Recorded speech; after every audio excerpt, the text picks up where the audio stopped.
Worldless is a game about conflict. Conflict at its most base and primal.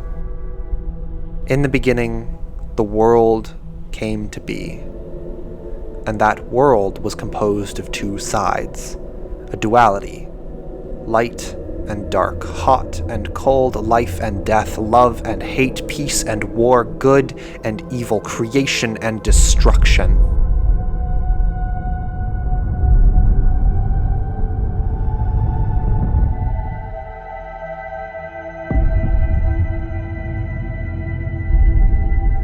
Blue and orange.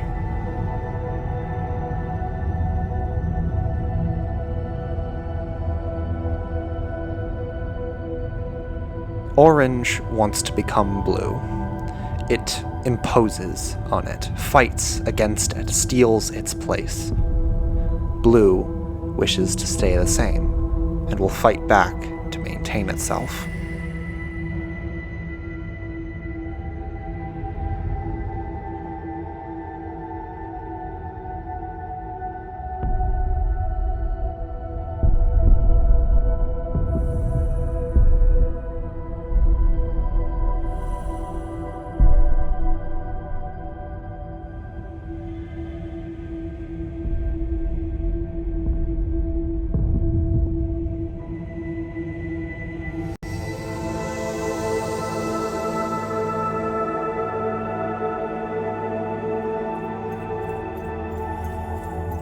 This is Edda. She is blue, and just like all her peers, she prepares to defend against the forces that threaten her identity. We control her as she runs and jumps across the landscape, battles raging all around her.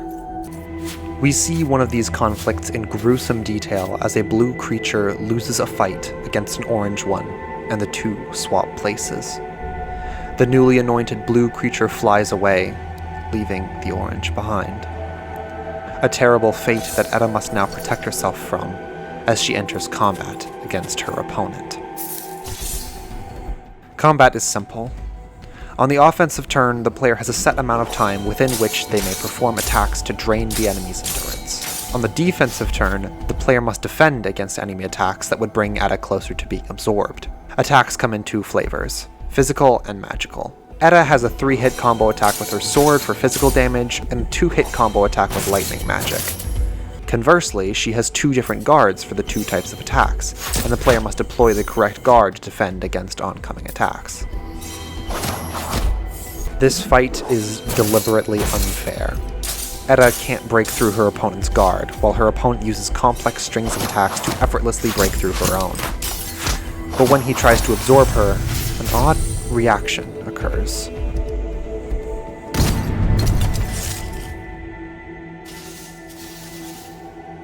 The two seem to have resonated in some way, and they seem to shift between states. Edda gains an endurance bar, and strange branching shapes appear in her core.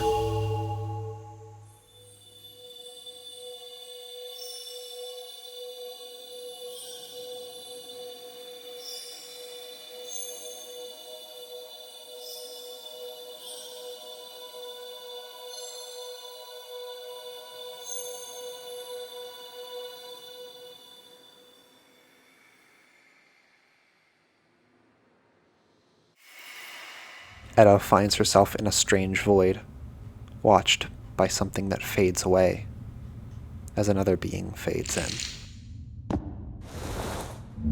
What is this? Another failure? How are you existing outside your clouded nature? You can see me.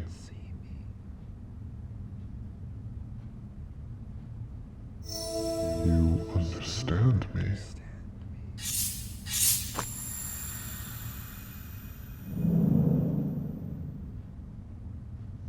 Still too young, without a purpose other than attack. Reject. Your kind is weak. Why did they look at you?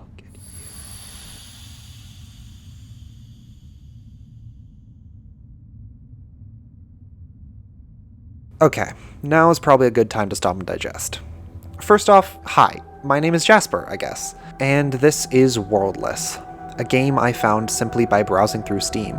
It was presented to me as a fun, artsy game with a unique art style, platforming, and a combat system. It reminded me a lot of one of my favorite games, Grease. It has a similar style to its animation and general approach to its visuals, being very simple shapes with striking colors. All this to say that Worldless is similarly gorgeous in its visuals. I initially thought that must mean they were made by the same developer, Nomada Studios, but no, Worldless was developed by No Name Studios, interestingly also based out of Barcelona. Although, the gorgeous soundtrack was composed by Berlinist, the same group who did the music for Grease, and Nomada Studios is in the special thanks section of the credits, so there is something to this connection.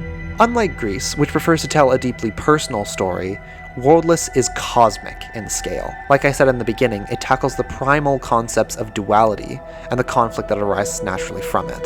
It expresses this idea through its art style. The characters are simple, made from a shining core surrounded by simple shapes and lines that complicate themselves into full forms only in periods of conflict. In a literal sense, conflict is what these creatures are. It's what gives them form and structure, existing outside of conflict only as the vague illusion to a completed whole. You may have noticed that the mechanics of Worldless's conflict do not allow for a resolution. The two outcomes to a fight between blue and orange can only end with either a return to the status quo or a reversal of it. Even in the event that an orange transcends its nature and becomes blue, the blue will become orange, and so long as orange exists, it will long to become blue. It is an endless cycle of self-propelled combat. But this being we meet in the void is neither orange nor blue, neither black nor white. It is composed of gray rectangles, straight lines, as opposed to the complex curved shapes that make up the bodies of the blue and orange beings.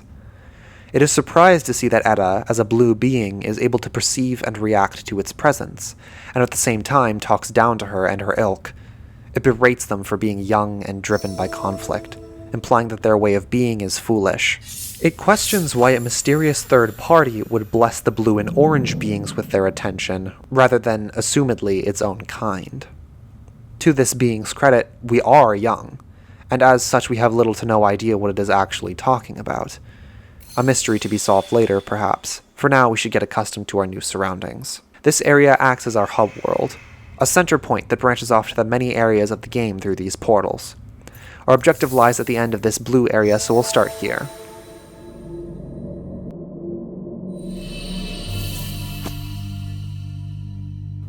We can press the right stick to bring up a mini-map of sorts that marks our position and our objective. Immediately, we can collect a neutral shard, a collectible that can be found throughout the game. From there, we can hop across this area, appreciating the beautiful atmosphere this game creates through its sound and visuals.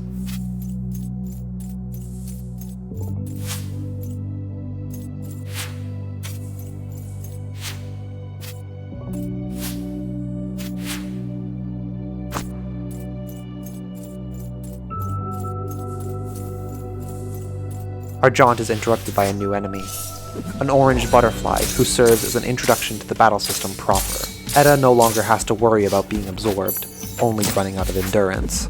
Conversely, she can absorb her opponent if she can raise their absorption meter high enough before depleting their endurance. We can also now anticipate which kind of attack the enemy is about to use through a visual cue, and thus which kind of guard to use to block it. The butterfly uses a physical attack, which is preceded by a horizontal flash. These flashes do not determine the rhythm at which the attacks will come, only the number and sequence. That bit tripped me up on my first playthrough. This encounter also teaches us about perfect guards, which are guards that are performed as an attack lands that will not deplete one of your guard layers. This is the reason I got hit so many times in that first fight, no other reason. After defeating the butterfly, we can rematch it whenever we please for the purposes of actually managing to absorb it. I do that in this playthrough because I know how to, but the game doesn't expect you to, so I figure I'll save the explanation for when the game tries to teach us. Pacing! For now, we'll continue on, collect another neutral shard, and run into another encounter. Against a blue entity? Wait, what? Appropriately, this is the game's tutorial for absorption. Blue entities have no endurance, and can thus only be defeated through absorption. Enemies have blocks that protect them from absorption damage. These blocks must be broken through the use of particular techniques. This blue entity must be hit with lightning attacks, while the butterfly from earlier must be hit while knocked in the air. That is, unless you're skilled like me. This fight also shows us that enemy magical attacks have a vertical flash as a visual cue.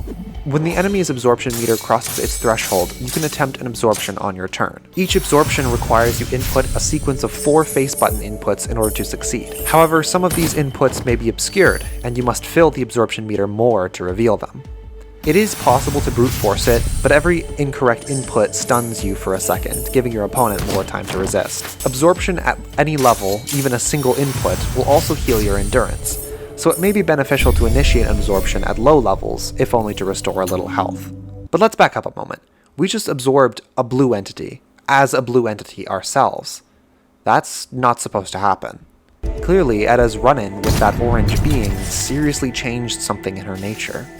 Absorbing an enemy allows us to use their core to unlock new abilities on our skill tree. Certain skills require blue cores, while others require orange. That's strange, though. Why would Edda, as a blue entity, need orange cores to grow?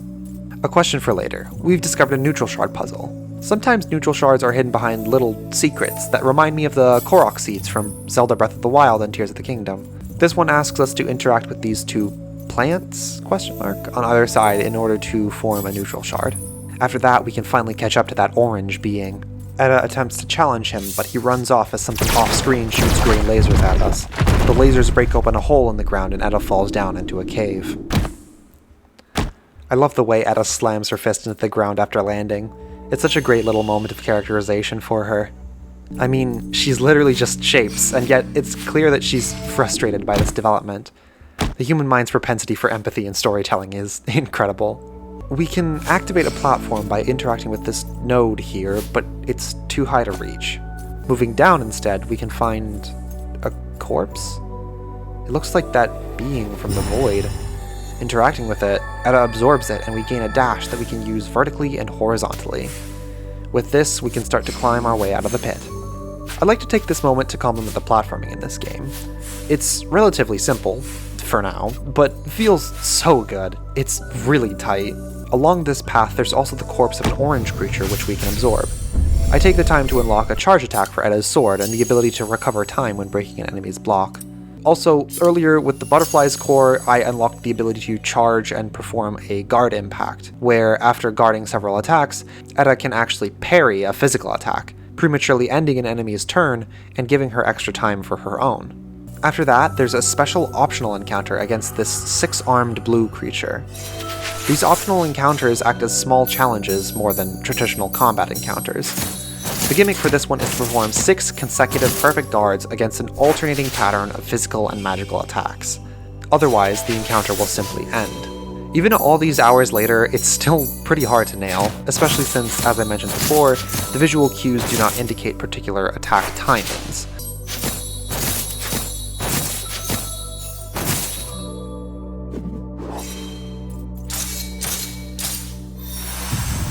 I do get it eventually, and use the blue core to add a 3rd attack to Edda's lightning combo. Further to the left of this room is a node in a rock frame that we can interact with. Doing so breaks one of the 3 seals on this gateway. We'll come back here once we find the other 2 locks. We finally make it back out to the main path after unlocking this one-way door, and use Edda's new dash ability to explore the higher levels of the area. Here we find another lock node for that gate, and another challenge encounter, which I instantly nail.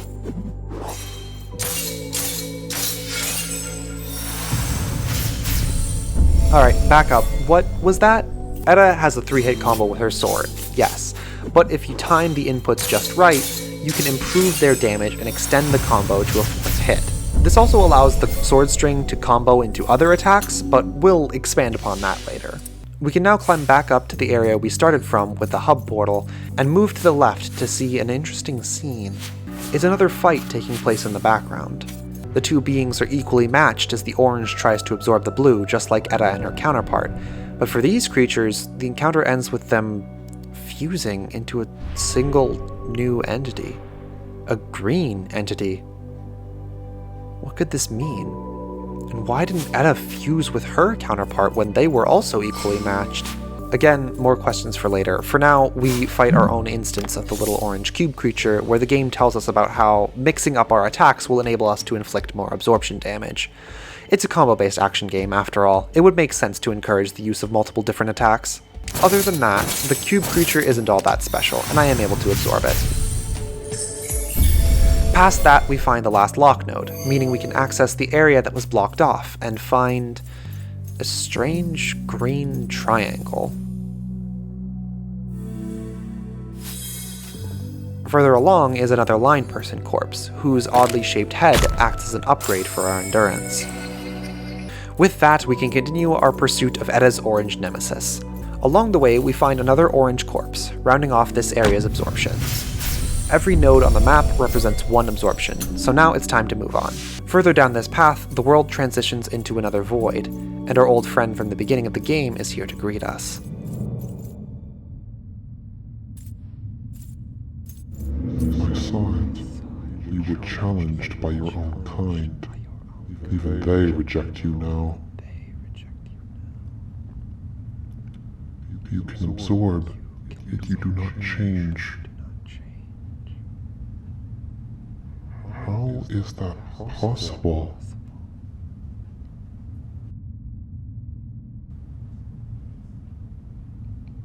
What are you? It's true. We've seen it for ourselves. Edda is different now. She has broken free of her nature. We'll just have to see what comes of this, I guess. Across the void, the terrain turns red. Looking at our map, we can see that the map has looped around to the other side. It seems space isn't entirely Euclidean anymore. Given how we ventured through the void to get here, I would say that Edda's aberrant nature has some part in this. In any case, the red area is more angular. Now the game is really reminding me of Greece, especially with this crumbling, floating platform. Standing on it reveals another platform. Neat. The music has also changed and is particularly lively compared to the track from the blue area. It has these strings that put me a little on edge and keyboard melodies that evoke a sense of mystery. This combined with the new color palette and geometry makes this area feel a little hostile. Good thing just up ahead, there's a line entity corpse that is emitting a strange chime. Interacting with it gives Edda a bow. The bow has its own progression in the skill tree. The game also takes this moment to point our attention to the two different damage values that our attacks have. There is regular damage, which applies to enemy endurance and blocks, and absorption damage, which of course applies to an enemy's absorption meter. Knowing this, we can see that the bow has poor regular damage, but good absorption damage. The same can be said for lightning too, a special charged version of Edda's lightning spell that I unlocked a while ago. But what does evasive properties mean? Well, it means that using the bow will cause Edda to dodge back if she is in melee range. But that doesn't seem very useful. I mean, it's not like enemies can attack in our attacking phase. Moving on, there's an orange enemy that I am able to dispatch with a pretty well executed combo, if I do say so myself.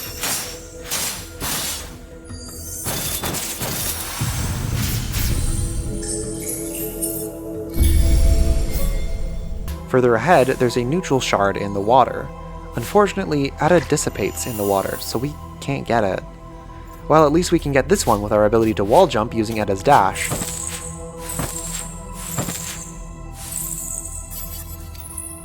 But then there's another neutral shard after that seems to disappear whenever we step inside of this zone around it. Not even a dodge can help us grab it. Well, let's not dwell on it. What can we do here? Well, we can absorb this blue corpse and discover this fancy little contraption. Whee! We can use these silly devices to reach another challenge encounter against a pair of legs. This one requires that we block a flurry of kicks in order to build up a guard counter to parry the final kick and gain an attack turn. Simple enough.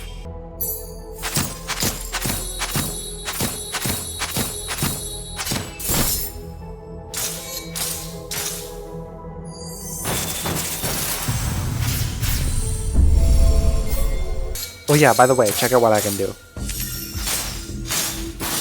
I got an upgrade a while ago that allows for the use of a special technique after a number of sword attacks.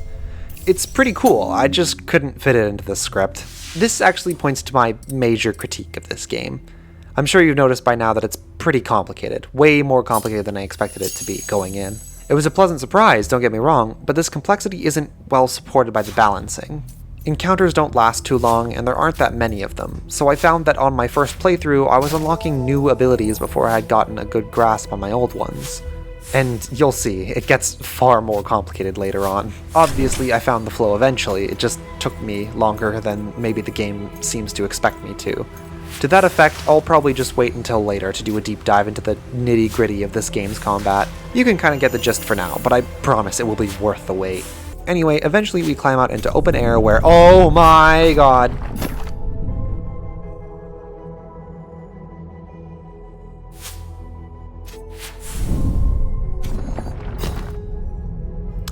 Well, I'm sure that's fine. We make our way over to the right, across this water section, and find our first mini-boss, the Dark Paladin. Initially, the Dark Paladin will resist all of Edda's attacks. With enough offensive pressure, it will stagger and take much more damage that turn. After being staggered once, it will start summoning these shields that block all damage and interrupt combos for 4 hits. Horizontal shields block physical hits, and vertical shields block magical. Hey, just like the visual cues for enemy attacks. After depleting its endurance bar, it will shed its armor and enter its second phase. In this phase, it has an absorption meter and blocks.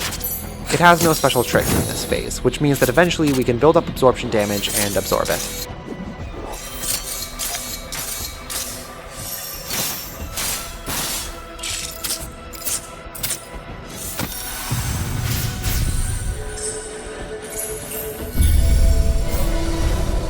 The Dark Paladin is a pretty decent mini-boss in its own right, but there are much better fights to come, so do get excited for that. This brings us to the end of the red area for now, and we can return to the hub area through the portal here and talk to our good friend Line Person. How are you, buddy?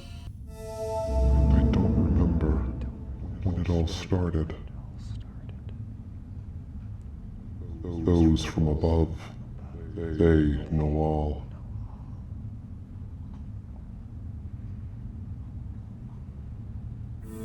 We must call on them. How?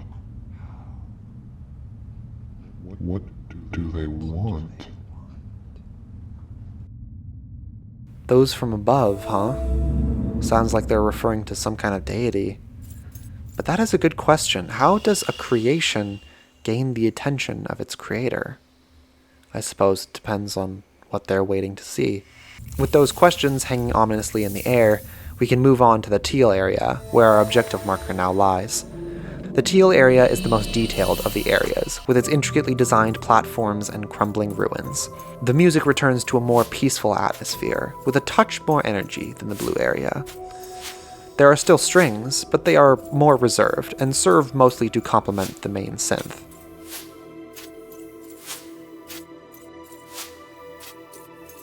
The main gimmick of this area is these towers, which can be unlocked by interacting with these rock piles. Doing so will spawn these little boost rings that will send you flying to different parts of the map. This is fun, but due to the lack of a detailed map, it can be easy to lose track of your position. The aesthetics of this area are incredible, but the act of actually exploring it leaves something to be desired. Along the way, we encounter a seemingly innocuous lightning creature that eventually introduces us to the final attack type, a fusion attack. Being both physical and magical, fusion attacks are denoted with both a horizontal and vertical flash. They can only be blocked by a perfect guard or a guard counter. These can be devastating if you aren't ready for them.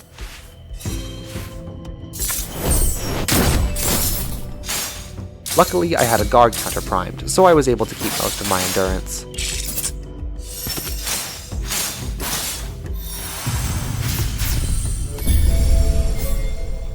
Later on, there's something on the ground here that grants Edda the ability to use ice magic, along with a corresponding branch on the skill tree. This would help out against a few previous encounters, like the Dark Paladin, had I not been so cool and skilled and sexy. But alas, perfection is a curse that I must bear. Here's a new neutral shard puzzle. This one actually uses the rumble feature of the controller. The main body points in 3 directions with these little streams, and if you search around the areas they point to, your controller will vibrate near specific plants. Interact with all 3 of these vibrating plants, and collect your prize.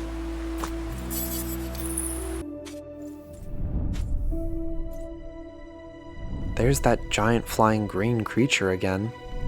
I don't suppose that was what shot those green lasers at us back in the blue area. I sure hope not. I'd hate to get on that thing's bad side. Could you imagine having to fight something that powerful? Alright, another neutral shard puzzle. I'm a little embarrassed to admit that this one had me stumped for a while. You have to interact with the 4 plants around this central island, and the plants on the main island indicate the order in which they have to be interacted with. I feel like this could have been communicated better with a little more feedback from interacting with the plants.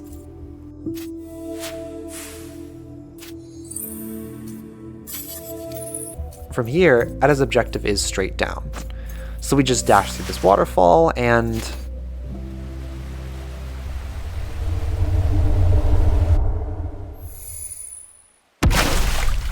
So either he was standing upside down, or Edda's reflection just reacted to her. Again, a wonderfully impactful ground punch to let us know exactly how Edda feels about this situation. The platform to the right holds a line person corpse that gives us our final movement upgrade, a dash that allows Edda to run across the water. With this upgrade, we can continue our pursuit over to the right. On the way, there's a new neutral shard puzzle. This one's a bit tricky, as the only indication is some interesting designs that you have to line up in just the right way before hitting the interact button. Honestly, I'm not sure how I figured this one out on my own. It's fun. Again, I just wish there was a little more indication. Maybe the controller could vibrate the closer you get to the lining up the patterns? Alright, just gotta kill this thing and oh my god, part 2!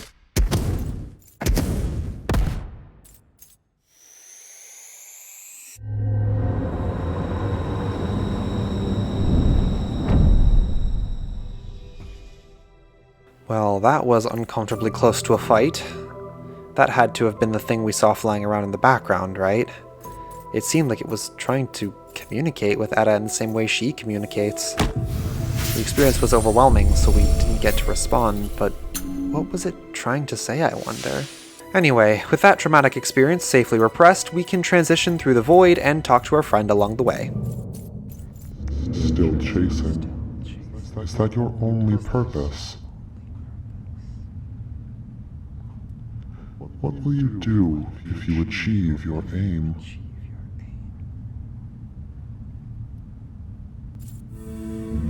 Acting only on impulse. So young and lost. Your endless fighting will bring you nothing. A fair critique, perhaps, but at least I'm doing something. Besides, this feels different. I guess we'll only know for certain when we finally catch up to that orange guy. The void opens into the orange area. We don't need to be here, and there isn't much to do just yet, so we'll just give it a quick check. I'll talk more about its setting when we get to see the meat of it. For now, we fight against this rock creature that locks its absorption meter behind a shield. Similarly to the Dark Paladin, we have to hit it enough to break that lock and trigger its second phase, where it is now vulnerable to absorption damage and has more traditional blocks.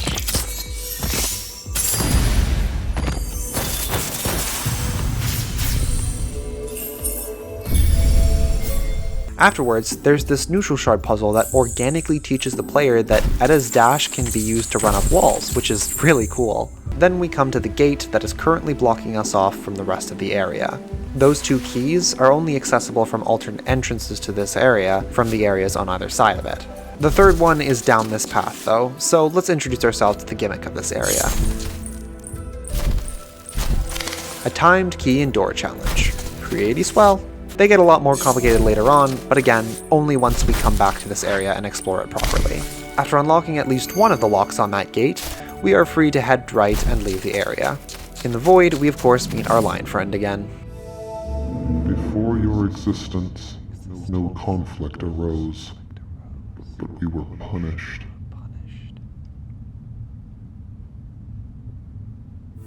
I can't remember why. What do they want? They are referring again to that deity. those from above. Interestingly, this line person seems to be suggesting that they, and perhaps their entire species, existed before the blue and orange. That would certainly explain their attitude towards us, looking down on our endless conflict fueled by our primal need for combat. In the intro, we saw a bundle of multicolored light descend on a much more humble bundle of faded white lights, this act then leading to the creation of the universe we know today. We can then infer that the multicolored lights are those from above, and the faded lights are the line people. But again, our friend here asks a very profound question. Why? Why create the world of blue and orange? Why did they pay no attention to the beings that already existed? What do they want? Far be it for us to comprehend the desires of a god, I suppose. The void now gives way to the purple area. This one is filled with sprawling, branching platforms and plant-like imagery that puts one in mind of a jungle or rainforest. The rain in question curiously defies gravity and falls upward into the sky. The rain is enough to dissipate Edda, so we'll have to dash through it. The music in this area has a heavy air of mystery, with its curious melody and steady arpeggio. It helps make this bizarre forest feel even stranger, more alien. There's a neutral shard puzzle here that creates 3 smaller points you must collect in a set amount of time. We don't quite have the means to do this one just yet. Eventually we come to this strange core. There's a triangle we can pick up over here that will fit into the core and stop the rain on the side it faces. How handy. This leads us back up here where we can collect the second triangle and do the same on the other side.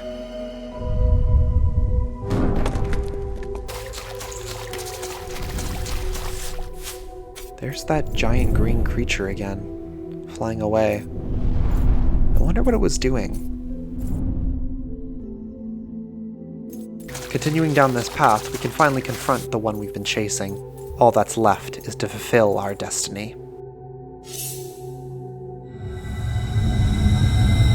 It talked. Like Edda can talk. He's on his knees, reaching out a hand. We're prompted to attack by the game, the rules of the world, but we can defect and decide to instead respond to this being's call. It seems injured. Back in the blue area, those lasers. That green beast seemed to be wherever we chased this orange being. Perhaps it didn't attack Edda because it had its sights set on a different target. In a moment of empathy, Edda reaches out her hand, but the rain starts again.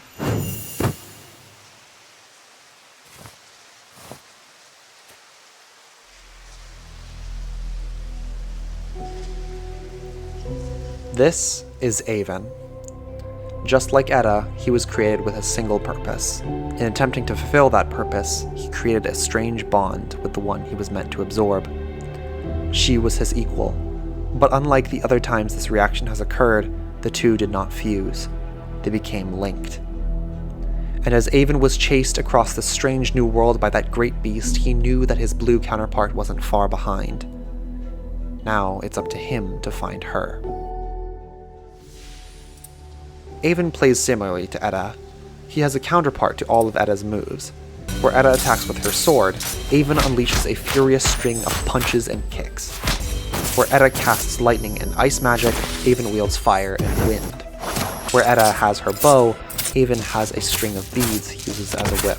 Defensively, Aven has no shield. He can block attacks, but can only defend against a portion of the damage dealt. He may also evade if the attack is short enough to dodge. But if he blocks a certain amount of attacks, he can assimilate a magical attack, interrupting the enemy's turn and healing a portion of lost endurance. In regards to the platforming aspect, Aven is fine with the water, even being able to submerge himself completely. Although he does not have Edda's dashes, he has a double jump, which allows him a little more control. I love this twist so much. I started freaking out when I saw the camera pulling back as it was about to give me control of Aven. This entire segment is so powerful, and how it instantly humanizes a character we previously only saw as an objective marker, by forcing the player to reckon with him through his similarities to our protagonist. Or I suppose we should call her a deuteragonist now.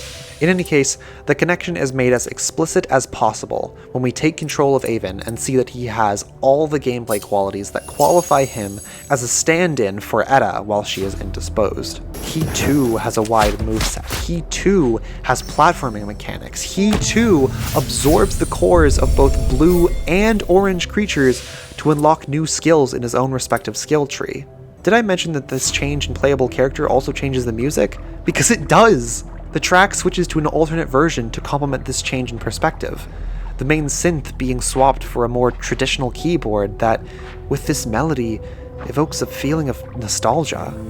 Something bittersweet, yet comforting to ease us into this new body. This twist is just so brilliantly executed, I can't sing its praises enough. Eventually, we find Edda through the connection she used to find Aven. Now, with this beautiful sense of camaraderie between them, the two cautiously reach out to each other.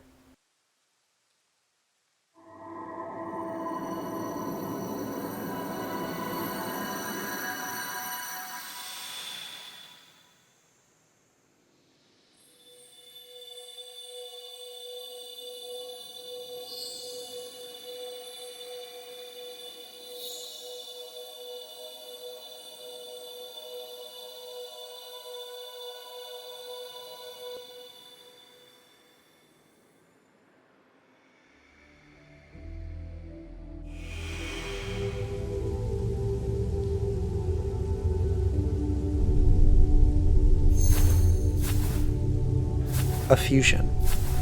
A true fusion. A fusion without the loss of identity, of individuality. They are connected. They are bonded. Yet they still exist independently from each other. With this fusion comes the expansion of the world, the unlocking of paths and new objectives at their ends. A rare development that finally gains the attention of those from above. If you'll allow me to drop the act for a second here. Look at how cool this is! We can swap between the two characters at any time to combine their platforming prowesses and cover their respective weaknesses. We can even do it during combat to properly exploit our foes' weaknesses. And the music! It's both tracks! Played overlaid on one another, fused and harmonizing. A reconciliation of duality.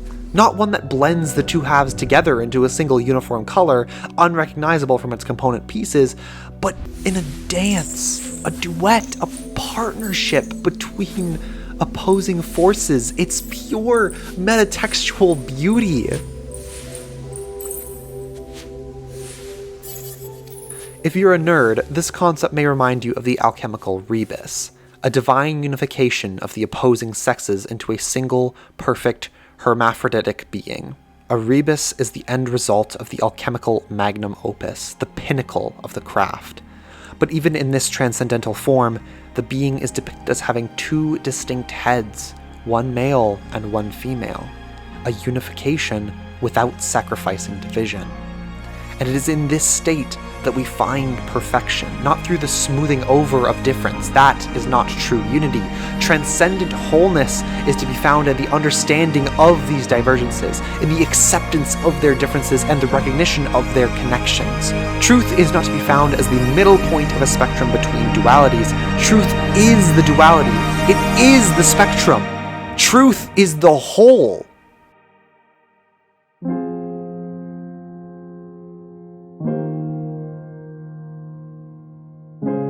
This was the moment that I fell in love with Worldless.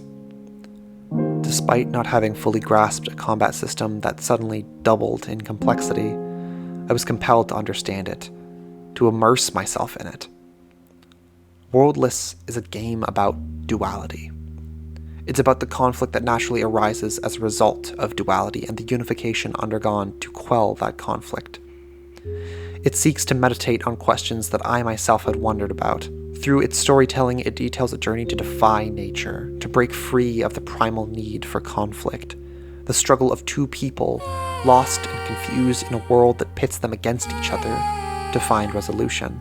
The connection they make expands the world around them, opens their minds to untold possibilities and secrets that they never could have found without each other. They discover truth, find resolution through each other. It's a love story, a tale of true partnership.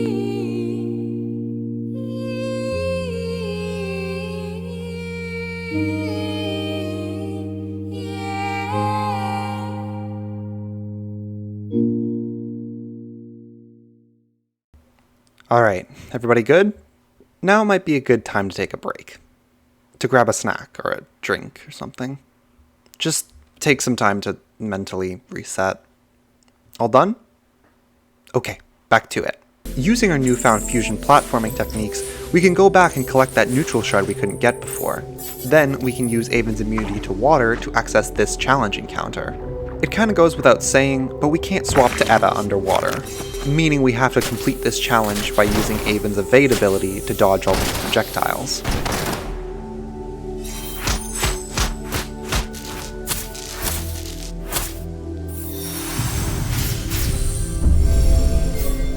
Now we need to make a decision. We have 3 new green nodes to investigate, so we need to choose one to go after first. I choose the Teal Area, so we head back to the hub where we are greeted by our old friend, the line person, who is quite incredulous. How did you do it? They are finally coming. Is this what they were looking for? Others have transcended their nature before, but not this. This is different.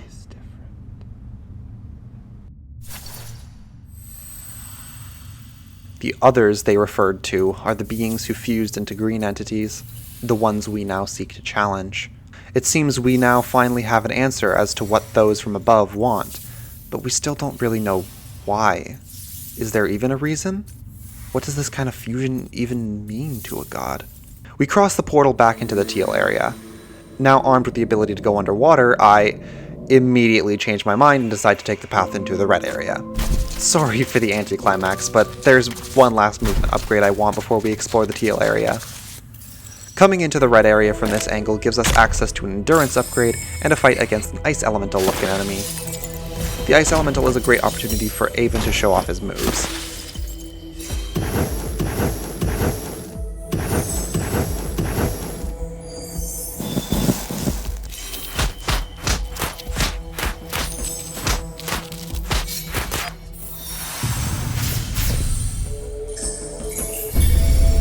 Okay, that was a tad underwhelming, might be.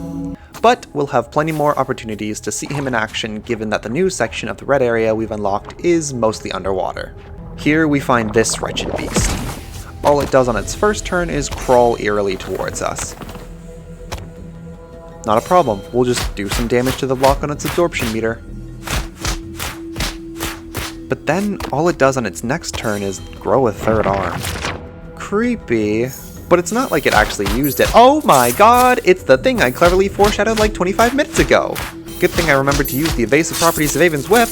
Anyway, even after growing a third arm, I still managed to mess up and accidentally defeat the thing. Oops.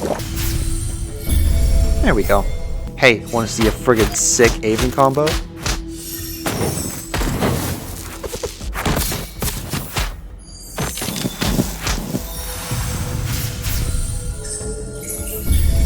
Hell yeah. Alright, down here is where we get the last movement upgrade I was talking about. After Aven interacts with this line person corpse, he gains a little grabby hand technique that can be used in these glowing orange spots to launch us in a direction. We can also use it to snag things hidden in crevices like this neutral shard. Ah, another challenge encounter. This tiny square just has an absurd number of shields. I can't quite get the timing on Aven's combo right and decide to leave it for later. It's a good thing that was definitely the solution to that puzzle. Over here is this genuinely quite challenging platforming segment where you have to maintain yourself in the air through these waterfalls and grapple points. If you fall, you either get sent back to the start by dissolving in the water as Edda, or just have to walk all the way back as Aven. Keep in mind that grapple points restore the use of Edda's dashes and Aven's double jump. After making it across, we come to our first boss, Adaptation. Adaptation starts in this cube form that we have to break by breaking its blocks and depleting its endurance, at which point it will switch to a new circular form and gain new blocks and endurance. It will keep switching between these two forms like this until you break its blocks without depleting its endurance, at which point its true body will be revealed. Despite being very weak, the true form of Adaptation needs a deceptively large amount of absorption damage to reach its threshold. It will also employ unbreakable shields against magic or physical attacks on its turn. If you can't absorb it within 2 attack turns, Adaptation will reform its shell and you have to do the whole first phase again. It can be a little frustrating, especially if you haven't quite figured out the combat, but you just gotta learn its moves, break the blocks, keep up your combos, and absorb your very first green core.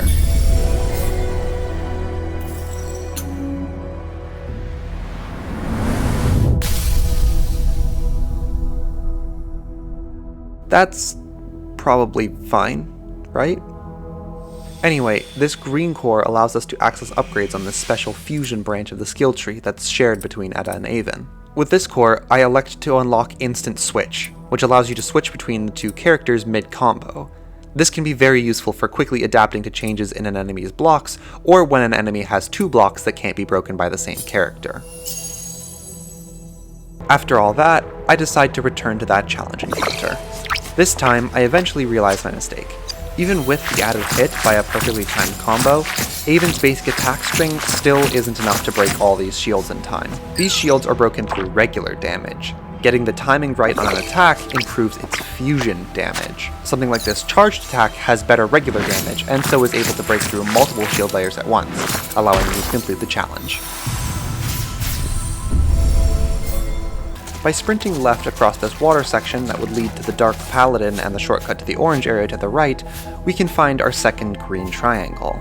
I forgot to mention, there's a little collection point for these in the hub world. From this we can infer that there is a green triangle hidden in every area, given the corresponding number. With that, we have done everything I wanted to do in the red area for now, so we can return to the teal area through the shortcut we used to get here. With Aven's new grab, we are now equipped to fully explore this area. We can absorb new creatures, find this area's triangle, and reach new heights,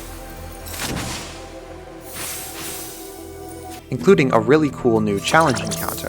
This orange entity is immune to almost all of our attacks, but the shape it takes shows us what kind of attack to use against it. Keep up with these changes in 2 turns, and you can absorb it.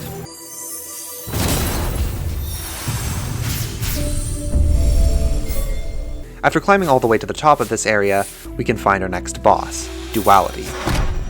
At first glance, it may seem that Duality is in a similar state to Edda and Aven. It swaps between 2 distinct states, blue and orange. But closer inspection reveals that both of these states are only half-formed, and only when they exist side by side do we see the whole creature. Duality is certainly a lot closer to Edda and Aven than the other fused beings, but its component pieces are still not clearly defined from one another. Duality is tricky. Attacking it is pretty straightforward. Its blue half is weak to Aven's moves, and its orange half is weak to Edda's moves. But defending is the hard part, since Edda and Aven are weak to the attacks of their opposite colors. To make things worse, sometimes Duality will telegraph an attack with one half, and then execute it with the other. After taking an amount of hits, Duality's core will turn green, and on its next turn it will fuse into its true form, and use incredibly powerful attacks.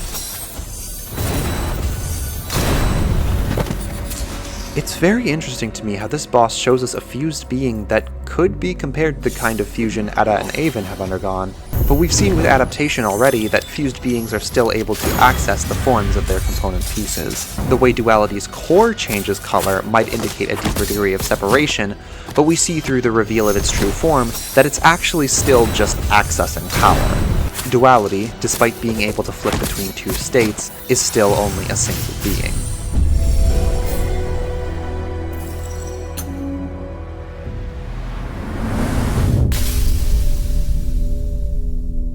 At this point, those from above are becoming a lot more abstracted from the clear eye shape that used to represent them. It's like they're fracturing the boundaries between our realities, pushing through to try to get a better look, and in doing so, revealing more of their true form. We only perceived them as an eye before because that's all they were to us, but now, they're revealing themselves as something more. With Duality's core, I unlock Unified Division, a fusion technique that requires both Edda and Aven have at least one technique ready to use. I don't use it that much because I'm bad at managing my techniques, but it's really good, especially when an enemy has a ton of blocks, because it deals massive damage to every block type at once. I also love that name, such a good oxymoron that encapsulates the relationship between Edda and Aven at this point. From here, we're just a hop, skip, and a jump away from the alternate entrance to the orange area. Ooh, now I can finally talk about its aesthetics. The orange area looks very constructed. The squares it is mostly composed of remind me of brickwork, and there are ornate windows in the backgrounds. The area is tall, stretching up into the sky. It reminds me of some kind of old religious site, decrepit and crumbling. The music supports this by feeling very off-kilter. It has these bizarre, echoing strings, backed by a faded chorus of voices that eventually transitions to a symphony of strings. I know I've basically described every music track so far as mysterious, so I'm gonna stop, but it's true. The entire soundtrack is great at making you curious about the area you're exploring. As this is a tower, we must climb it, and along the way we find Aven's third and final weapon on a lime person's corpse. A magical seal that unlocks the final branch on Aven's skill tree. I still haven't quite gotten the hang of the seal. It has high absorption damage and inflicts every element of magic damage at once, which is neat, but the part I still can't quite get the hang of is its ability to deflect counter moves. You know, those moves enemies use during an attack turn? The main problem is that the timing on the deflection is very particular, so most of the time it's just better to use the bow or whip to evade the attack. I'm sure it could be useful if I practiced a little more. At the top of the tower is one of my favorite mini-bosses. The Demon. It starts the fight with this really long attack string that, if you can block it well enough with Edda, allows you to guard counter the fusion attack at the end, which is really satisfying to pull off. The most notable thing about this fight is that the demon's absorption threshold is at the top of its meter, meaning you have to completely fill its absorption meter before you can attempt to absorb it. On top of that, since it's an orange enemy, it has an endurance bar, so you have to make sure you minimize your regular damage and maximize your absorption damage, lest you deplete the demon's endurance and have to start the fight all over. As we attempt an absorption, the demon blocks it, losing an arm and entering the second phase where it uses powerful fire magic. Through its new blocks, the player may also discover that the demon is not only immune to fire magic, but it will actually heal endurance off of it. This effect doesn't extend to its absorption meter, however, so you can actually use this mechanic to recover its endurance if it gets too low before you can absorb it. That's pretty cool. After one more absorption, the demon loses its other arm and enters the final phase. The arms it spawns from the ground also have their own health pools, and this one in the front will block you from attacking the main body. They also have their own attacks in the defending phase. The real killer is the main body's attack though, which is incredibly powerful. I remember getting stuck here for over an hour on my first playthrough, just beating my head against this thing until I finally learned the timings of its attacks and how to properly make use of my own. It was one of those fights that just kind of makes you forget the game is anything else but this specific fight. Good times. After finally emerging victorious, we can move to the right to claim our prize, another green triangle. To the right is a transition to our final area, the gray area. I've always found this area to be the most striking. It is noticeably desaturated compared to the other areas, and is also very open, with a clouded sky and enormous rock spikes in the background. The music is very detached. The main synth is filtered to feel like it's coming from far away, being drowned out by the ambient synths in the foreground. It creates an atmosphere of isolation, like we've wandered into somewhere not meant to be inhabited by our kind. We can wander around and collect some things, but after sprinting to the island in the middle of this lake, we find my other favorite mini-boss.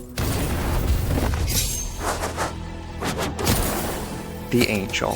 While debatably not as difficult a fight as the demon, the Angel wins me over on pure presentation. It was actually the preview image of this fight on the Steam page that compelled me to buy this game at all.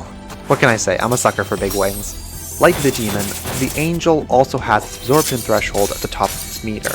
Unlike the demon, the angel has no endurance bar for you to manage at the same time. Its attack strings are also much more simple, executed calmly and confidently. This does make them a little easier to anticipate and learn. This fight does actually have a reason to be relatively easy, since you can get to it as soon as you unlock Edda's sprint, as opposed to the demon, which requires both Aven and his grab. Again, I'm not complaining, because just look at this! It's absolutely gorgeous! After you attempt to absorb it, the angel will knock you away and enter the second phase, where it has a shield that causes it to resist all attacks, and gives it immunity to lightning magic. It's only after filling the absorption meter a second time that you can finally defeat the angel.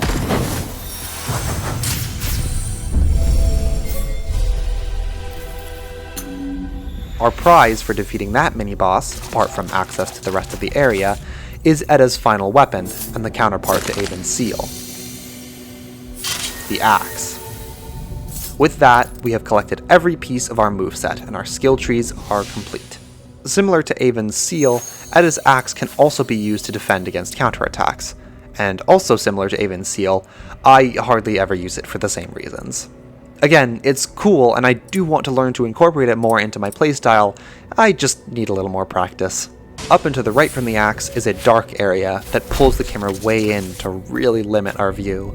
The only light comes from these little bubbles, which we can interact with to light up the cave.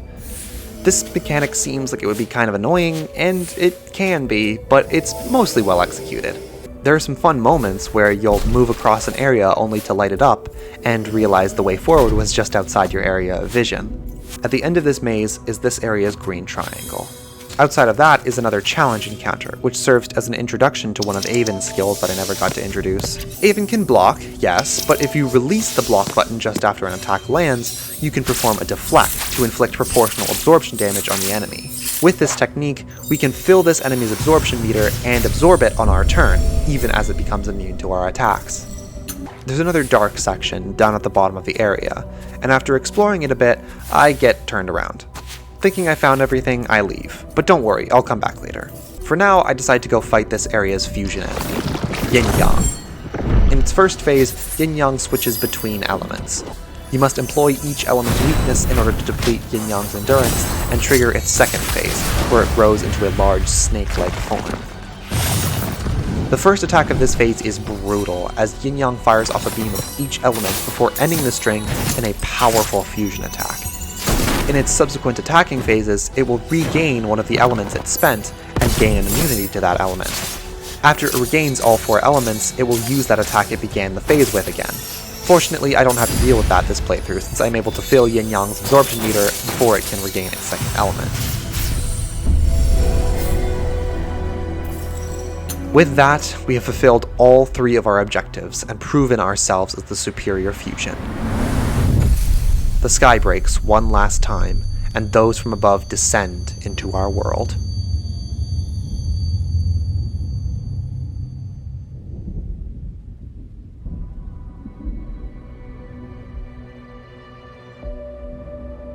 On our map, we can see them calling to us from the hub world.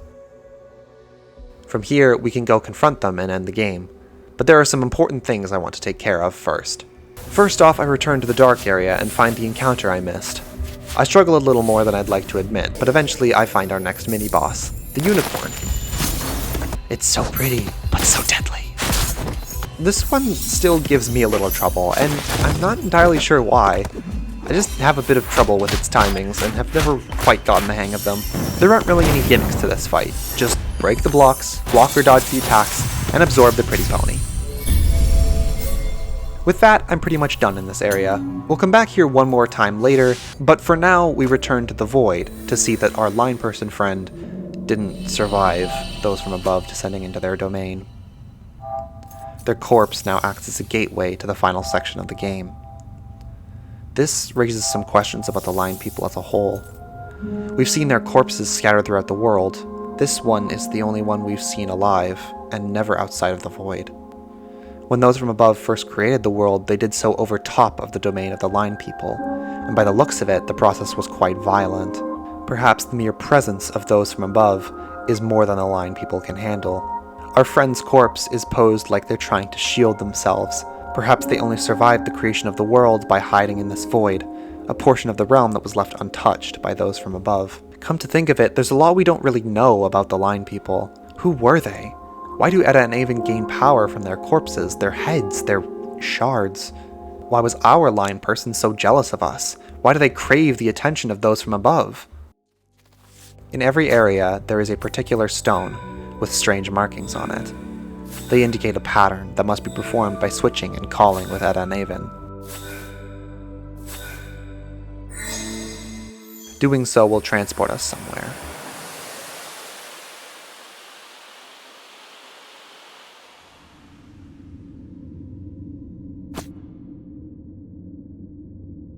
Another void, with a strange white sphere at its center.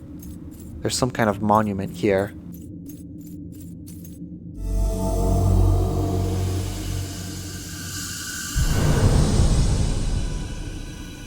Created, abandoned. We are empty. No real drive but to get one.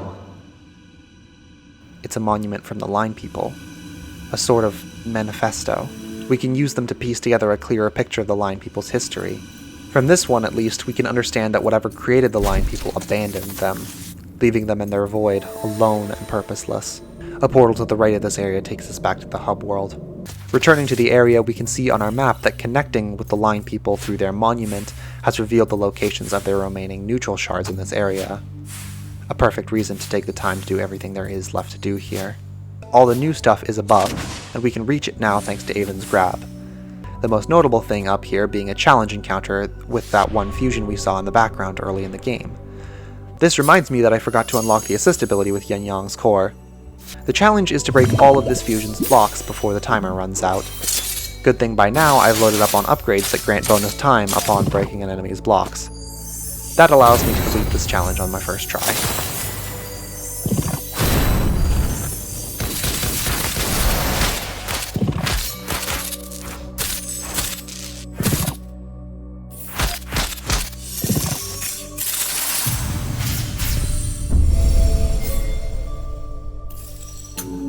Above that is that the Angel's Spear?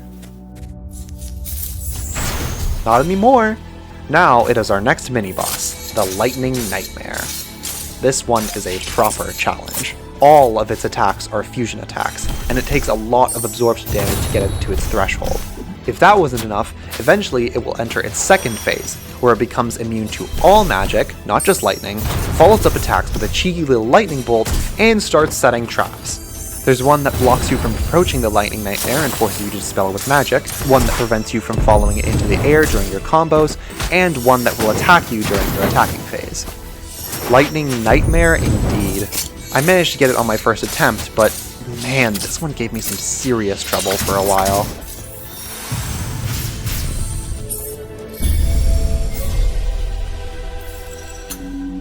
With that, we have finally cleared all the fusions in the blue area.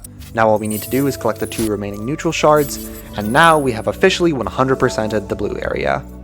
Now we can move on to the next area. I decided to do the purple area next, but changed my mind again, as I remember I never actually unlocked that gate back in the orange area. Yeah, remember that? The alternate entrance to the orange area from here is at the top of this area. Through the void, we reach the key, and I decide that while it's right below me, I should do the monument here as well. Fun fact, I was partway through writing a paragraph explaining how I don't understand how the order to perform the inputs is communicated by this one, and only now do I see the solution. It's the little plants growing out of the tablet. They have a number of growths, which is their number in the sequence.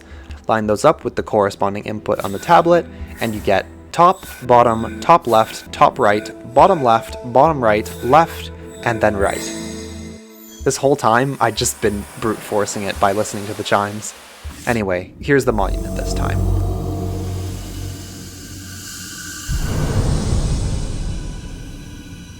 We failed. Something new will come. Something different from us. They need something we can't provide. Something they can't create. Alright, so confession. These are being played out of order. I'm going to save a lore analysis for when we've collected them all, where I can propose my order for them and what they all mean when put together. But for now, see if you can piece it together when they're scattered like this. After returning to the hub, I decide to go back to the purple area and unlock its monument. The puzzle for this one is more straightforward. Some of the inputs are omitted, but you can infer what they are based on the context of the inputs that surround them.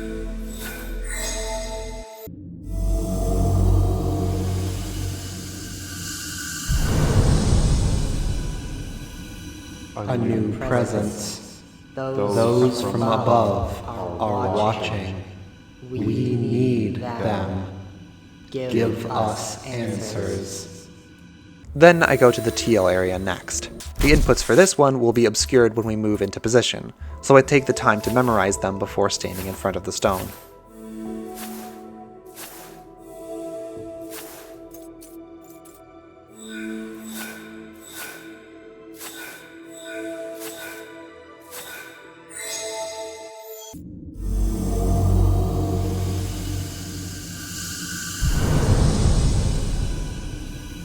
The cusp found, impaled with the spear of creation. Or is it the spear of destruction? Were we born from this? I did those three back to back because I was rightfully second-guessing myself on the order. I accept the pacing of the video is going to be what it is, and return to the purple area to continue my cleanup. With Aven's grab, we can make our way up to this fun platforming challenge, which I clear effortlessly on my first try without making any mistakes. Our reward is the green triangle of this area. After that, I just need to grab this endurance upgrade and this neutral shard, and that's the purple area all cleared. Next, I tackle the teal area. I'd like to take this moment to shout out Steam user Nacho from the Worldless community page for making these super handy maps of all the areas. Even with the indicators unlocked by accessing an area's monument, these collectibles can be really hard to find. These maps made 100%ing this game my first time much smoother, so thanks Nacho! With the map, it doesn't take me long to find the remaining 2 neutral shards and endurance upgrade to close out the teal area. From the teal area, I make my way to the orange area through the alternate shortcut, and finally unlock that gate. Unfortunately, we don't really need it anymore, but it's nice to have done anyway. There's a little bit of everything left in the orange area. Some encounters, some neutral shards, an endurance upgrade, but the thing I want to highlight is our last mini-boss, the Phoenix. Unfortunately, I don't have much to say about it. It's really pretty. I've already expressed how much I appreciate big wings. It's just that we really should have encountered it sooner. At this point, it doesn't really have anything we haven't seen before. With that, we can collect the final neutral shard and 100% the orange area. That was also our last fusion, by the way. Yep, we're all done. We can unlock our last skill and complete the skill tree. We're really almost done with the game here. It's a fairly small game after all, but man, it was fun while it lasted. Not that it's over just yet. We still have to do the 2 last monuments and get all the upgrades in the grey and red areas. I start with the monument in the red area. The key for this puzzle sequence starts to fade as you stand in front of it, so either do it quickly or work that memory.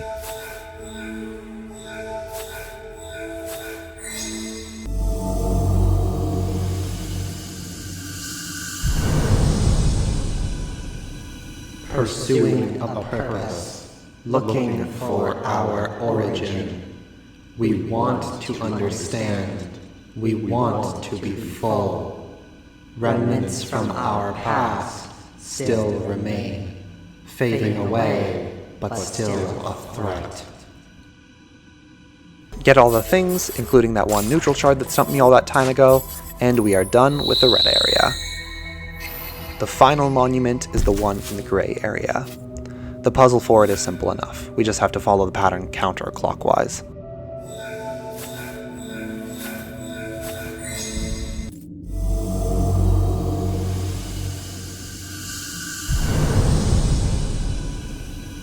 They will not save us. They can't really exist like we do. They envy us. Now we can start to put together a cohesive history for the Line People. The order I've come up with for these monoliths is something I came up with by stitching them together through context. If there's a more concrete indication of how they're meant to be ordered, I don't know it. But hey, if you know something I don't, I'd love to hear it in the comments. This game is heavily interpretable, so it's possible I'm missing something or looking at it from the wrong angle. Our story begins with the monument from the Blue Area. The neutral Line People were created long ago by some unknown force, and then they were left to their own devices.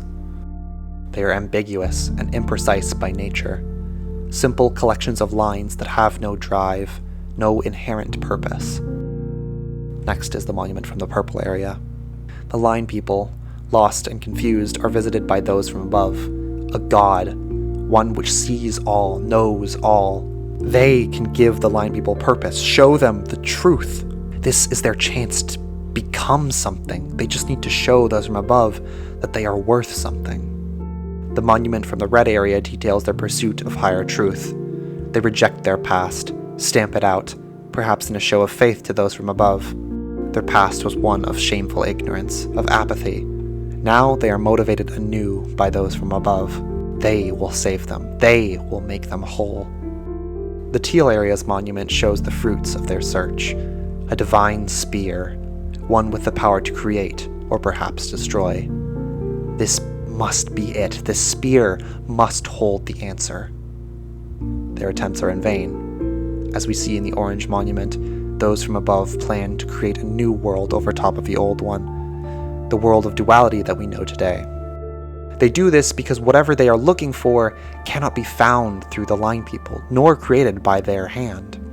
Something about the nature of this polarized world will naturally create the thing they are waiting to see.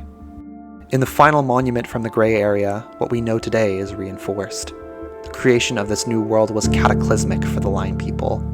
They are survived only by one last being, who still yearns to fill the aching emptiness inherent to their nature, and still believes those from above are the answer. The tragedy is that those from above may never have noticed them in the first place. The Line People are colorless, painfully simple. While the blue and orange are the brilliant stars in the sky, the Line People are merely the void in between. The imaginary lines that serve only to create constellations out of the more notable stars. Their neutrality made them uninteresting, pointless in the face of all that could be. And yet those from above must have seen them to some capacity, as the Line People, in their final moments, were able to discern the motivation behind their actions. Envy. A mortal is never to understand the existence of a god. But who's to say that the reverse is not also true? A mortal could never become a god, but a god could never become a mortal. Perhaps this was the final piece of knowledge they were missing.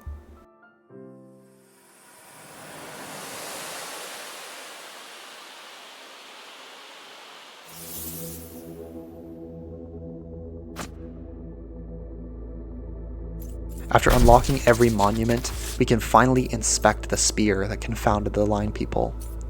As we approach, it becomes LUCA, the first of two secret bosses. LUCA is incredibly difficult to understand. It does follow the rules of the world to an extent. It has shields during our attacking phase and some sort of attack on our defending phase, but the nature of these actions are bizarre and incomprehensible. LUCA is the attempt of those from above to understand mortal life. It was sculpted with mortals as its muse, but painfully susceptible to the biases of its creator. It has aspects that reflect the existence of mortals, but only comprehensible by the god that created them. In the end, this facsimile of mortal life is all too fragile, and breaks with a single blow.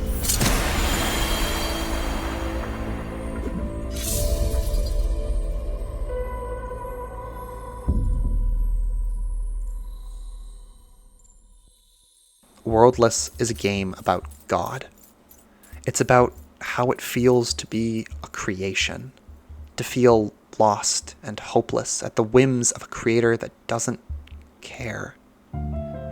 It's about how it feels to be abandoned, left to wander a world you don't understand, created by gods that ironically could never understand you. It's about how perfect knowledge or infinite power is not perfection, and that gods are still susceptible to feelings of longing, of want. For how else could something bring itself to motion without something to strive for? But there is a tragedy to that the beings we cry to answer our questions, to give us meaning, might be directing the very same cries back at us. That they, infinite as they are still just as scared and lost and alone as we are.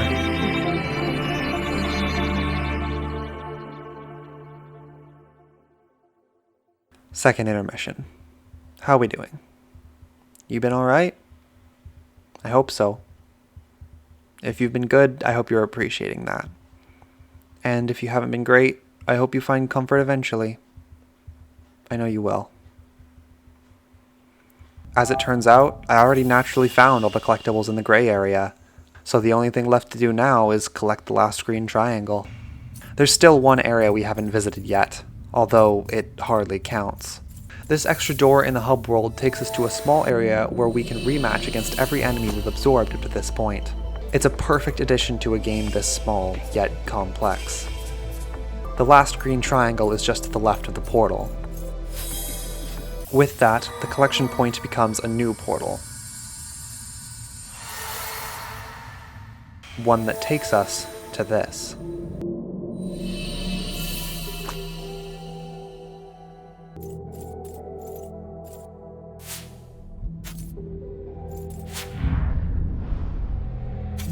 This is the Path of Endurance, a clear homage to the Path of Pain from Hollow Knight. It seems like every 2D platform in Metroidvania developed after the release of Hollow Knight feels compelled to pay homage to this iconic section of that game. For clarity, the Path of Endurance is a prolonged and very difficult platforming section that has no checkpoints. If you mess up, you have to start all over from the beginning. Unlike the Path of Pain, I find the Path of Endurance to be distinctly calm. The music is reserved, almost contemplative. It evokes a feeling of quiet resolve, this kind of assured determination. Nothing moves in the Path of Endurance. There are no buzzsaws or spikes. Everything just sits there and waits for you to move through it. You don't feel like you're being attacked, rather it just feels like the game is presenting you with a question, a test. It helps that the actual platforming is relatively forgiving for the most part. Especially through the inclusion of these grapple points, there are a lot of areas that allow you to reset yourself, or be a little imprecise. It is in this path that I, as a player, really started to feel the unity between Edda and Aven. Eventually, the switching no longer felt like a switch to a different moveset. Instead, it just became another aspect of a single moveset. This theme is reinforced by the green environment, the color of fusion. In this way, the Path of Endurance stands as a brilliant piece of ludonarrative harmony for this game as a whole.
At the end of the path is a familiar sight, an old enemy.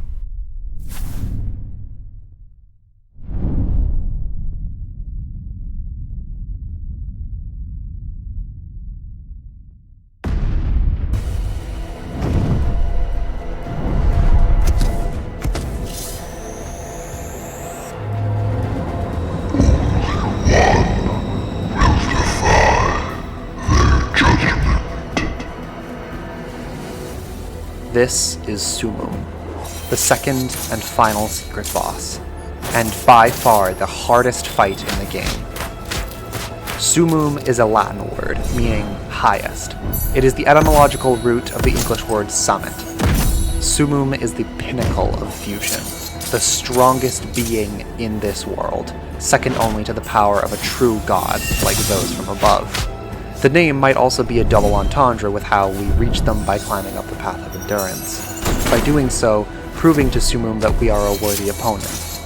A duel that will decide definitively who is the superior fusion, worthy of challenging those from above. To prove ourselves, we need to show how much we have learned, so I think it's finally time we go over everything in our kit in detail. To start, let's establish some terminology. Both Edda and Aven have counterpart techniques that go by different names, but fulfill ultimately similar purposes. There are sometimes differences between them, and I will be sure to call them out as they become relevant, but for the sake of brevity, let's establish some universal terms. Both Edda and Aven have, in their kits, a light weapon, a ranged weapon, a heavy weapon, a primary magic, and a secondary magic. Understood? Alright, let's begin. Our light weapons have a simple 3-hit combo. They can be extended with proper timing into a 4-hit combo that transitions more smoothly into other attacks. Aven's martial arts will send an enemy into the air on the 3rd hit. One input will produce 2 attacks, so timing these inputs is different. Aven's extended light combo will bring the enemy back down to the ground. Light attacks can also be charged for a new high damage attack. If you release the button as a charge attack lands, you can add a 2nd hit, as well as, of course, improving absorption damage. Every variant of our charged attacks will send enemies into the air, except for Aven's regular charged attack. This allows for the use of our air combos, which will activate automatically if we use an attack while the enemy is airborne. These combos can be extended to a 4th hit, just like our grounded combos. Whether or not an enemy ends up airborne at the end of the combo depends on who is using the combo and whether or not it was extended. After a number of light weapon hits, Edda or Aven will gain the ability to use a technique, denoted by the weapon in question glowing orange. With an upgrade, you can even store 2 techniques at once, which are visualized by a brighter glow. These techniques deal massive regular damage, and Aven's even deals fire damage as well as physical.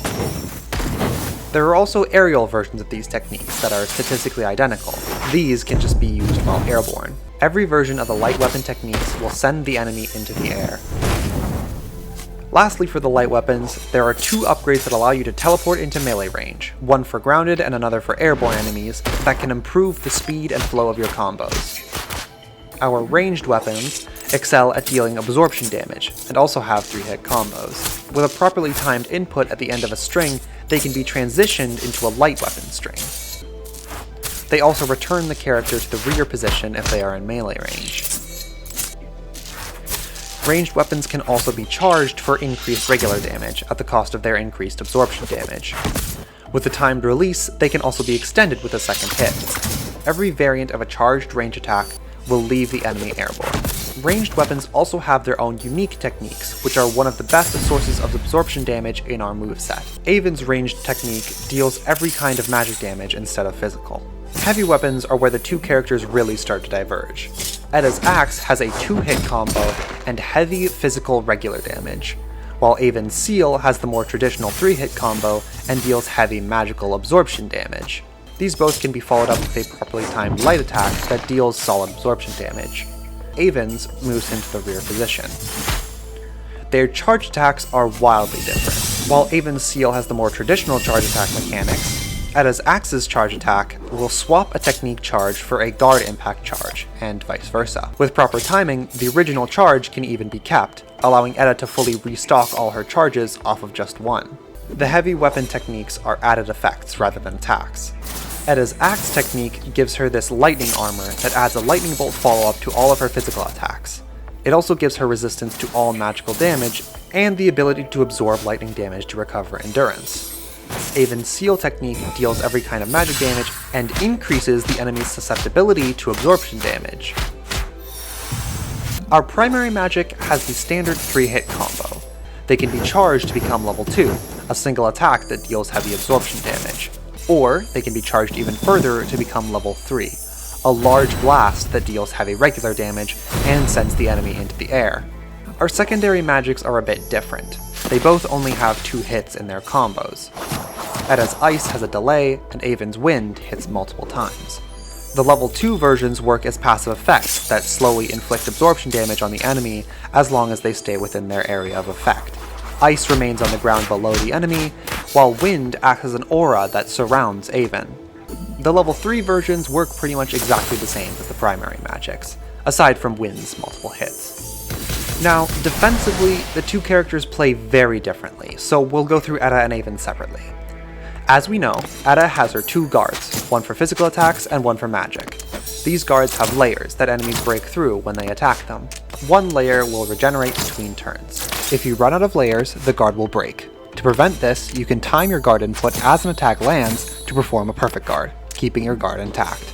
If you block enough attacks, Edda's shield will glow, allowing you to use a guard impact on an incoming physical attack, parrying it and interrupting the enemy's turn. With an upgrade, you can perform a counterattack after guard impacting that flows more naturally into Edda's other attacks.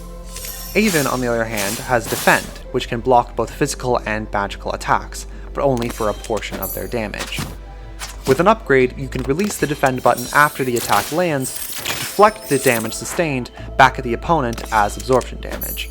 And with another, deflecting will heal back a portion of damage sustained from the preceding Defend. Aven can also completely dodge attacks with Evade, although the move has considerable end lag and thus isn't very effective against strings of multiple attacks. After defending against a number of attacks, Aven's hand will glow blue, allowing you to assimilate a magic attack and heal a portion of your endurance. I believe I misspoke earlier and said that the assimilation interrupts the enemy's turn, but that's only true if you use the counterspell upgrade, which works similarly to Edda's guard counter, only instead dealing magic damage. Finally, there are the fusion skills. I've already talked about the instant switch, which is pretty self-explanatory. I've also gone over Unified Division, so just as a reminder, it needs both Edda and Aven to have 1 technique primed, deals large damage to every block type. But the last fusion technique is one I didn't explain: Assist.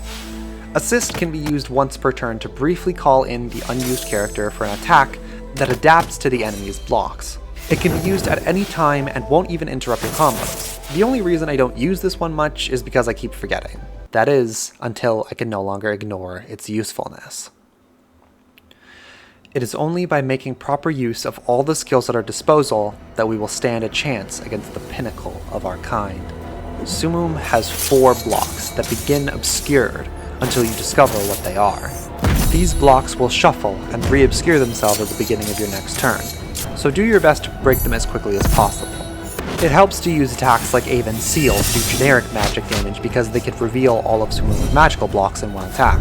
Assist is great for this too since it costs you no extra time, but it's a little less reliable. For attacks, Summum has a simple but immensely powerful lineup of physical and magical attacks. After breaking all of Summum's blocks, they enter this staggered state, where they no longer resist our attacks and we can begin to realize just how much absorption damage we're going to need to defeat this thing. Something I never got around to mentioning is that getting hit by attacks will lower the enemy's absorption meter, so now more than ever it's important to learn the patterns of the enemy's attacks and respond accordingly. While staggered, Summum will only regain 2 blocks every turn, and they will no longer be obscured. Their attacks are now relegated to a simple series of magical attacks. After a few turns, Summum will regain their posture and enter the second phase, starting with a very dirty move. They will pluck one of the 2 characters away from you, charges and all, and force you to fight them through puppeteering. An uncomfortable reminder of the past. After depleting your counterpart's endurance, you refuse with them, and the second phase proper will begin. Summum now has 2 orbs that will perform counterattacks during our attacking phase. Make sure to employ evasive techniques or the counter abilities of your heavy weapons to deal with them. Other than that, second verse, same as the first. Discover their blocks, break them, inflict as much absorption damage as you can while they're staggered. After this, the third phase begins, and things get real. Summum will now string cataclysmically powerful fusion attacks into their usual combos. They will also do whatever the hell this attack is.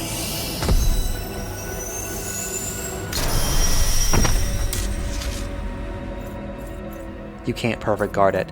You can't even guard counter it. The only way I've found to survive it is with a well-timed evade with Aven. On top of the orbs from the second phase, Summum now also has this halo that will occasionally heal damage off of their blocks. So even though there are only 3 to deal with in this phase, breaking them is so much harder. And that just means we'll have to survive even more attacking phases. It is an absolutely grueling ordeal. It takes a long time, but eventually I stagger them in the 3rd phase. The halo disappears. They can no longer heal their blocks. This is my chance. I've just gotta not get careless. Damn it.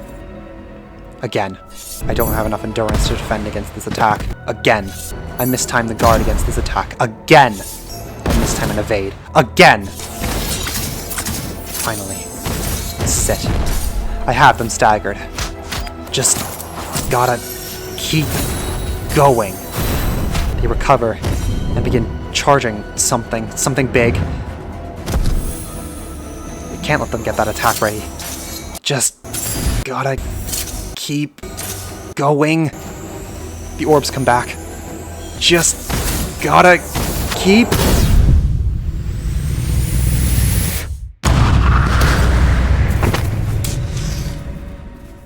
Mega Flare. An undodgeable, impossibly powerful move. There's no hope once that attack starts. If it's being charged, you might as well just give up. No. What am I saying? I can't give up. Look how far I've come. How far we've come. So many enemies. So many challenges, all conquered. And now here we are, at the top of the world, because we worked together, trusted each other, cared for each other. We'll give it another attempt. And if that one doesn't pan out, we'll do another, and another, and another. As many as it takes. Because it doesn't matter how many times you fall, you can always get right back up again. And I will be right there beside you the whole time. They can defeat us as many times as they want.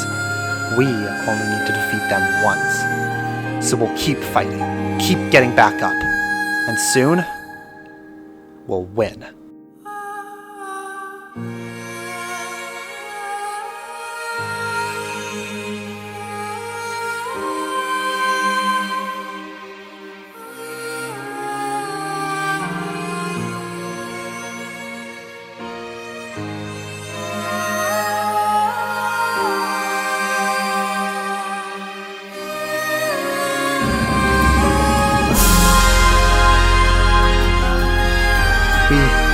Survived?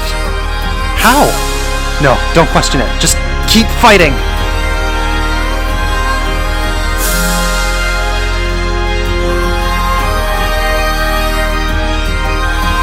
Yes!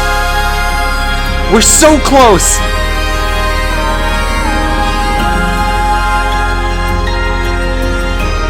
Keep going!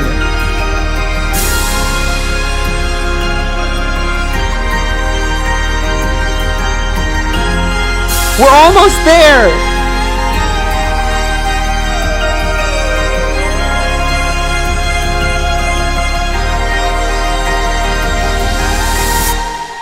Do it!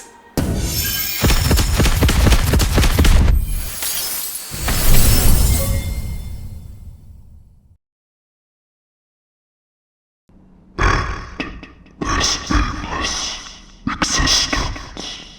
Do not let them decide whatever awakens anew.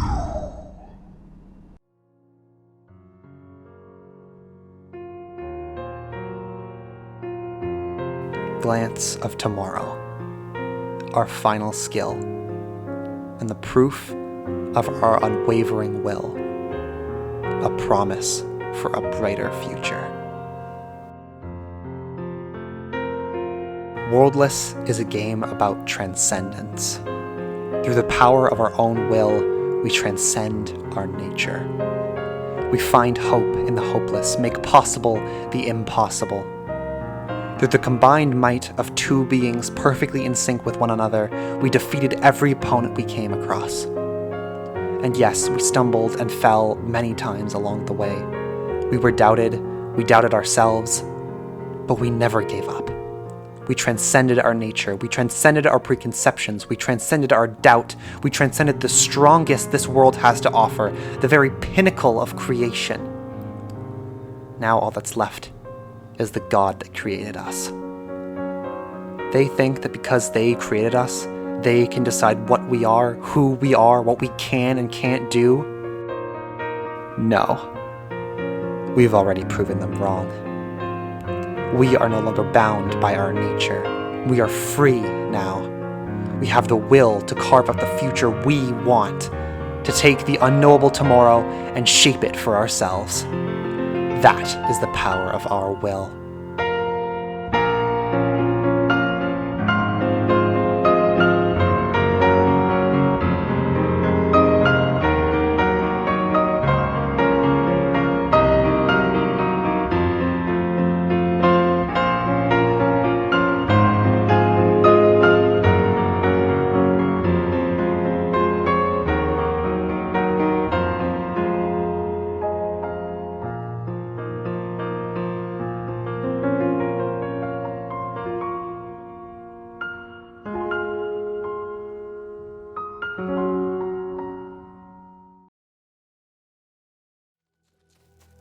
Now about this final section of the game.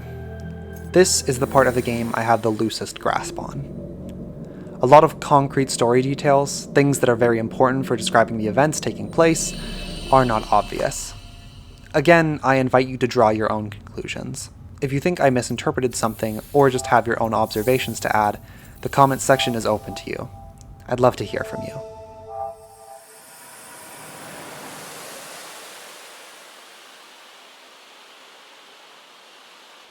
The approach to Those From Above is long, backed by this eerie choral track that sustains a single tone.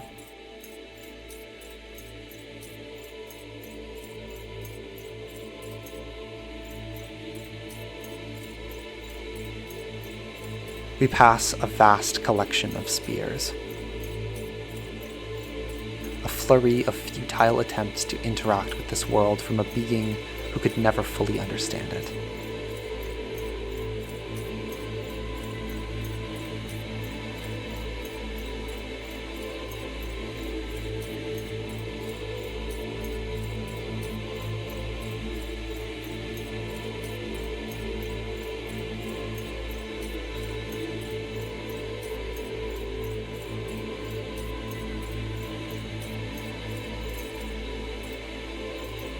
Now, finally, here they are, in all their impossible magnificence.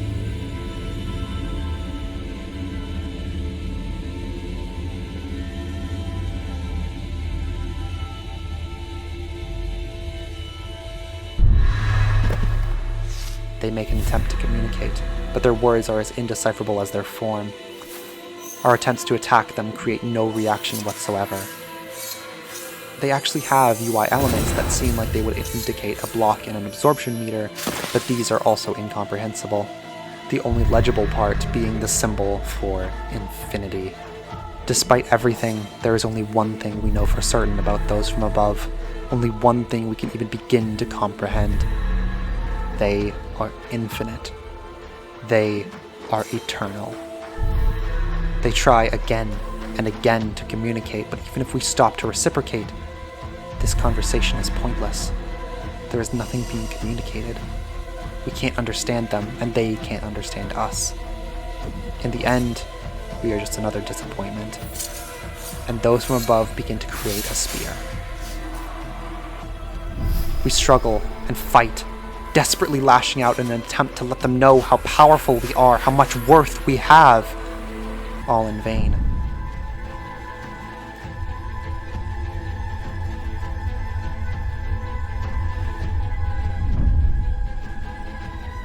Those From Above hold Edda in place, but she isn't alone.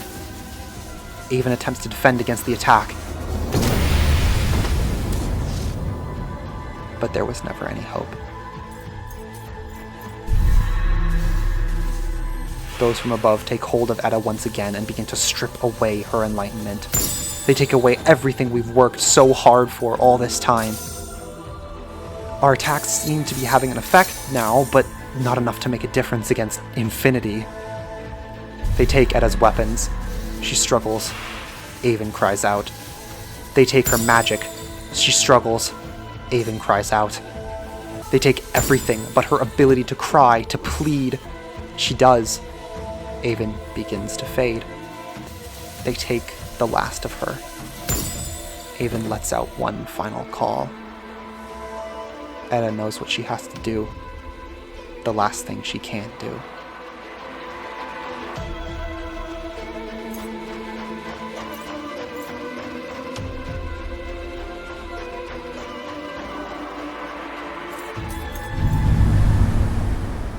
One final message from those from above. A recognition of us in their final moments. Edda has absorbed them, fused with them. She is now both God and mortal, an infinity held within the finite, a walking paradox, hardly different to her relationship with Aven in a sense. Now eternal, she returns to the side of her lost comrade, the infinite and the void, the here and the after, everything and nothing.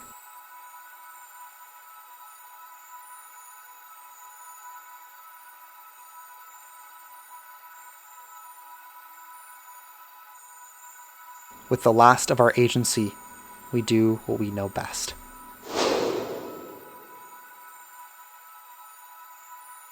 We absorb.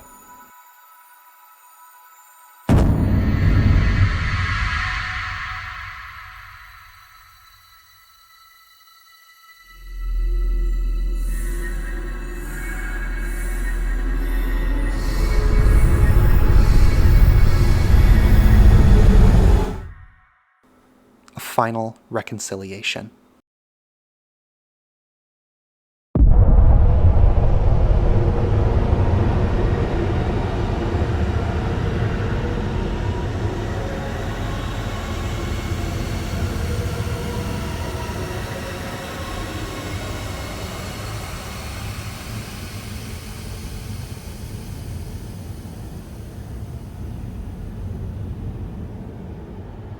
The world that comes after, the one Edda chose, is one of infinite divergence and endless possibility. A world that is unified through division. Worldless is a game about just so many things. It feels wrong on some level to contain it within a central theme because it's so primal, so cosmic, so intrinsic to our being. It calls upon ideas that we know exist and can feel in some deeper part of ourselves, but struggle to bring to the surface and express. The limiting medium of language constrains meaning, defines it. But a video game uses its visuals, its audio, its storytelling, and the experience it creates to get just a little closer to that unknowable infinity. To reach out and grab hold of something that feels so true. That is the power of art. Art is the ability to evoke feelings, to create experiences, to communicate ideas. It is through art that we may, however brief and limited our view, glance at truth. Worldless reminds me why I do this, why I create and consume art, why I spend a week working on a video that I know probably isn't going to land with everyone who watches it, if anyone does at all. It reminds me why I spend every moment of my free time researching ways to create art, consuming the art other people have created, glimpsing truth from different angles again and again and again. This is why. Worldless is a game about